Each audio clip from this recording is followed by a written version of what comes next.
అస్సలాము అలైకుం ఎవ్రీవన్. ఈరోజు నేను మీ ముందుకి దివ్య ఖురాన్ని తీసుకొని వచ్చాను. అసలు ఏంటి ఈ దివ్య ఖురాన్? మామూలుగా మనం ఖురాన్ చదువుతాము, కానీ అది అరబ్బీలో ఉంటుంది. దానికి మీనింగ్ కూడా మనకి తెలియదు. కొంతమందికి తెలుస్తుంది, వాళ్ళు ఉర్దూలో చదువుకుంటారు. కానీ ఎవరైతే ఖురాన్ని అర్థం చేసుకోలేకపోతున్నారో, ఎవరికైతే అరబ్బీ భాషలో ఖురాన్ చదివి దాన్ని ఉర్దూలోకి ట్రాన్స్లేట్ చేసుకోవడం కష్టమవుతుందో వాళ్ళ కోసం ఈ దివ్య ఖురాన్ పర్ఫెక్ట్. ఎందుకు ఈ దివ్య ఖురాన్ ఇప్పుడు నేను మీ ముందుకు తీసుకొచ్చాను అంటే, మనకి మామూలుగా ఖురాన్ చదివేటప్పుడు ఏమనుకుంటాం, రోజు ఖురాన్ చదవాలి, దాన్ని అమలు చేయాలి, దాన్ని నేర్చుకోవాలి, దాన్ని అమలు చేయాలి అని చెప్పి చాలామందికి ఆ తాపత్రయం ఉంటుంది. కానీ మనకున్న నాలెడ్జ్ లేకపోవడమో, ఉర్దూ భాష మీద లేకపోతే అరబీ భాష మీద, లేకపోతే దాన్ని సరిగ్గా మనం అర్థం చేసుకోలేకపోవడమో కానీ ఖురాన్ను మనం సరిగ్గా అర్థం చేసుకోలేకపోతున్నాం. కాబట్టి ఈ దివ్య ఖురాన్ ఏంటి అంటే, ఇందులో మనకి అరబ్బీలో ఖురాన్ ఉన్నా సరే, కానీ దానికి ఏదైతే మీనింగ్ మాని అంటామో అది తెలుగులో ఇవ్వబడడం జరిగింది. ఇప్పుడు మీకు నేను దీని లోపల ఉన్న ఈ ఖురాన్ లోపల ఉన్న అన్నీ కూడాను చూపిస్తాను, వర్డ్స్ ఇవన్నీ కూడాను. దివ్య ఖురాన్ మనకి చాలా ఈజీ వేలో దొరుకుతుంది. అంటే మనం దీన్ని ఈజీగా చదవచ్చు, అర్థం చేసుకోవచ్చు, నేర్చుకోవచ్చు, దానిని అనుసరించవచ్చు. ఇప్పుడు అయితే మనం దీని లోపల ఏముంది, ఎలా ఉంది, ఈ ఖురాన్ అసలు ఎలా చదవాలి అని చెప్పేసి మనం చదువుదాము. అస్బిల్లాహి మినష్ షైతానిర్ రజీమ్. బిస్మిల్లాహిర్ రహమానిర్ రహీం.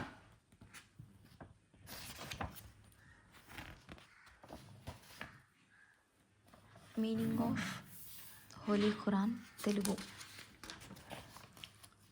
సో ఇక్కడైతే మనకి ఇండెక్స్ అంటే విషయ సూచిక ఇవ్వడం జరిగింది. సో ఎన్నైతే సూరాలు ఉన్నాయో అవన్నీ కూడా ఇక్కడ ఇవ్వడం జరిగింది. ఇక్కడ పేజ్ నెంబర్ ఇవ్వడం జరిగింది.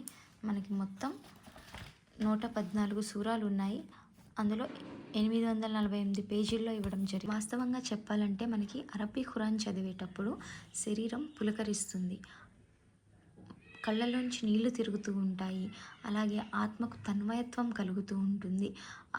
ఆ మీనింగ్స్లో తుఫాను చెలరేగుతుంది. కానీ ఈ తెలుగులో ఏమవుతుంది అని అంటే, ఉన్నది ఉన్నట్టు చెప్పడం ద్వారా అంత తన్మయత్వంగా లేకపోవచ్చు, కానీ అర్థం మాత్రం ఒకటే. అర్థం అయితే చాలా ఉంటుంది. దీన్ని అర్థం చేసుకొని మళ్ళీ మనం అరబ్బీ భాషలో ఈ ఖురాన్ని చదవడం వల్ల ఏమవుతుంది అని అంటే, సాఫల్యత అంటే మనం ఖురాన్ మొత్తం అర్థం చేసుకొని చదివిన సంతృప్తి కలుగుతుందన్నమాట. చూసుకుంటూ వెళ్తే ఇక్కడ నుంచి ఖురాన్ మొదలవుతుందండి.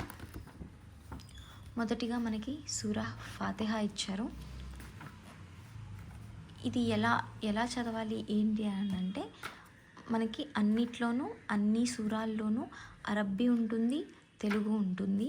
అరబ్బీ అయిపోయిన వెంటనే తెలుగు ఉంటుందన్నమాట. మనం అరబ్బీ చదువుకొని కూడా తెలుగు చదువుకోవచ్చు.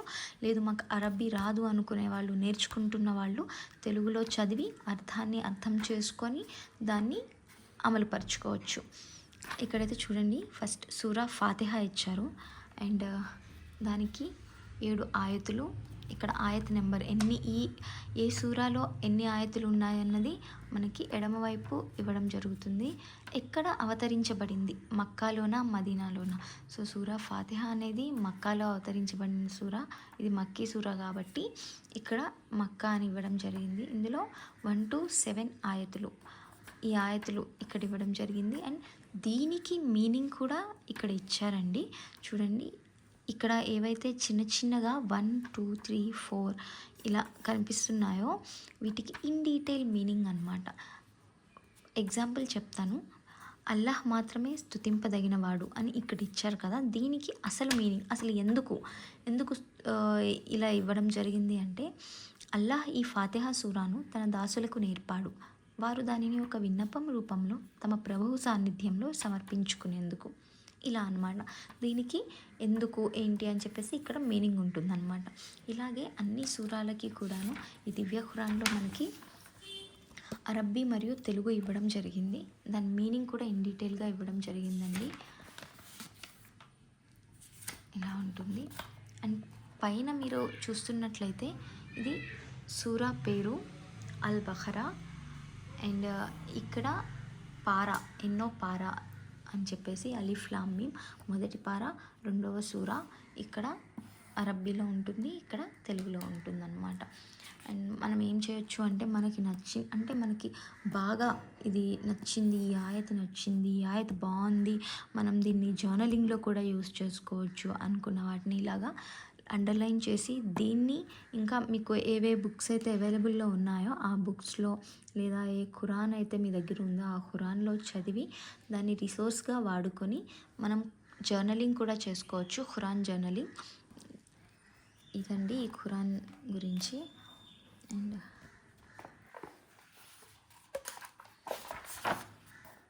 అల్హమ్దులిల్లా మనమైతే దేవుడికి చాలా కృతజ్ఞతలు చెప్పుకోవాలి. ఎందుకు అనంటే ఖురాన్ని మన కోసం చాలా చాలా ఈజీ చేసేసారు. ఎంత అంటే అందరూ చదువుకోవచ్చు, అరబ్బీ వచ్చిన వాళ్ళు, రాని వాళ్ళు, తెలుగు వచ్చిన వాళ్ళు కూడా చదువుకోవచ్చు. తెలుగు అనే కాదు, ఖురాన్ ఇప్పుడు అన్ని భాషల్లోనూ అవైలబుల్ ఉంది కాబట్టి వీలైనంత వరకు మీకు వచ్చిన భాషలో మీరు ఖురాన్ని అర్థం చేసుకోవడానికి ప్రయత్నించండి, చదవడానికి ప్రయత్నించండి. రోజుకి ఒక ఆయత్ అయినా సరే ఇంట్లో ఖురాన్ చదవడానికి ప్రయత్నించండి. మనం రోజు అయితే ఈ ఆయత్లను, ఈ సూరాలని మన ఛానల్లో చదువుతూనే ఉంటాము, పెడుతూనే ఉంటాము. అందరూ కూడాను వాటిని వినండి. ఎవరికైతే తెలీదో ఈ తెలుగు ఖురాన్ ఉంది, వారి భాషల్లో చదువుకోవచ్చు అని తెలీదో వాళ్ళకి దయచేసి చెప్పండి. తెలుగులో కూడా మనం ఖురాన్ చదువుకోవచ్చు, దాన్ని మనం అర్థం చేసుకోవచ్చు. అస్సలాము అలైకుం వరహమతుల్లాహి వబర్కాతుహు. ఔజు బిల్లాహి మినష్ షైతానిర్ రజీమ్. బిస్మిల్లాహిర్ రహ్మానిర్ రహీం. సూరా అల్ ఫాతిహ. ఆయతులు 7. అవతరణ మక్కాలో. అనంత కరుణామయుడు, అపార కృపాశీలుడు అయిన అల్లాహ్ పేరుతో ప్రారంభిస్తున్నాను. అల్లాహ్ మాత్రమే స్తుతింపదగినవాడు. ఆయన సకల లోకాలకు ప్రభువు. ఆయన అనంత కరుణామయుడు, అపార కృపాశీలుడు, ప్రతిఫల దినానికి స్వామి. అల్లాహ్ ఈ ఫాతిహా సూరాను తన దాసులకు నేర్పాడు. వారు దానిని ఒక విన్నపం రూపంలో తమ ప్రభువు సాన్నిధ్యంలో సమర్పించుకునేందుకు. రబ్, ప్రభు అనే పదం అరబ్బీ భాషలో 3 అర్థాలలో వాడబడుతుంది. మొదటిది స్వామి, యజమాని. రెండోది పెంచేవాడు, పోషించేవాడును, కాపాడేవాడు, కనిపెట్టి ఉండేవాడును. 3 చక్రవర్తి, పరిపాలకుడు, యుక్తిపరుడు, నిర్వాహకుడు. అల్లాహ్ ఈ అన్ని అర్థాలలోనూ సృష్టికి ప్రభువు. మేము నిన్నే ఆరాధిస్తాము, సహాయం కొరకు నిన్నే అర్థిస్తాము. మాకు రుజుమార్గం చూపించు.